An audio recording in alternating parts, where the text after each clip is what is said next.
सुप्रभात बच्चों, हिंदी कक्षा में तुम सबका स्वागत है।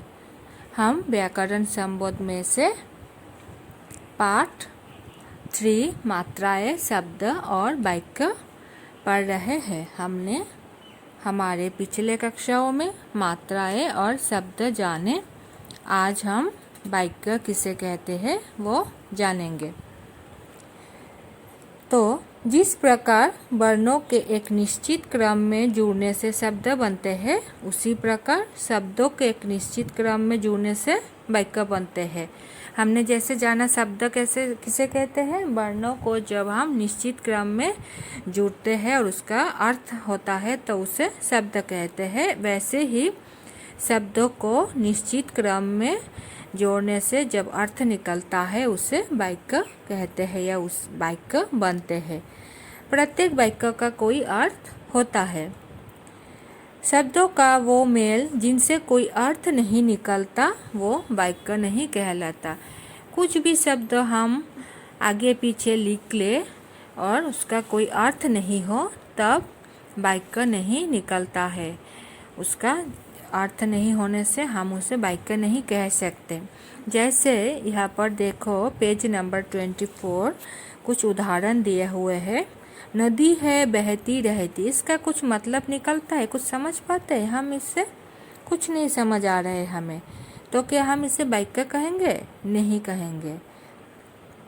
अगर ये ऐसे होते कि नदी बहती रहती है तो हम कह सकते थे कि ये वाक्य है। ऐसे ही देखो है रहती बहती नदी, नदी बहती रहती है, तो इनमें से क्या सिर्फ जो लास्ट वाला है, अंत में जो नंबर ग है वही वाक्य है, नदी बहती रहती है, क्योंकि ये शब्दों का सार्थक मेल है। सार्थक मेल जिसका एक अर्थ है। इन शब्दों का मेल सार्थक है और इसका अर्थ भी है, इसलिए इसे हम वाक्य कह सकते हैं। अतः हमने क्या जाना, वाक्य किसे कहते हैं? शब्दों का सार्थक मेल वाक्य कहलाता है। तो अब हम जानेंगे वाक्य के कितने भाग होते हैं। वाक्य के मुख्य 2 भाग होते हैं, एक है उद्देश्य और दूसरा विधेय। तो उद्देश्य और विधेय। उद्देश्य मतलब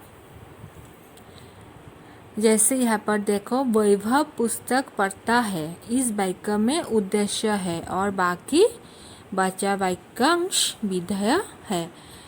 तो इस वाक्य में जिसके बारे में बोला गया है वो उद्देश्य है और जो बोला गया है वो विधेय है।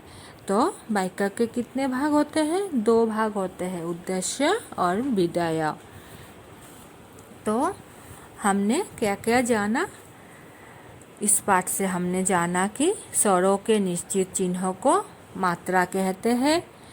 अ को छोड़कर बाकी सभी स्वरों की मात्राएं होती है।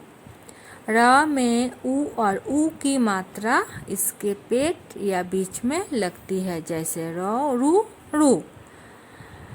उसके बाद हमने जाना वर्ण निश्चित क्रम में मिलकर अर्थपूर्ण शब्द बनाते हैं और शब्द निश्चित क्रम में मिलकर अर्थपूर्ण वाक्य बनाते हैं।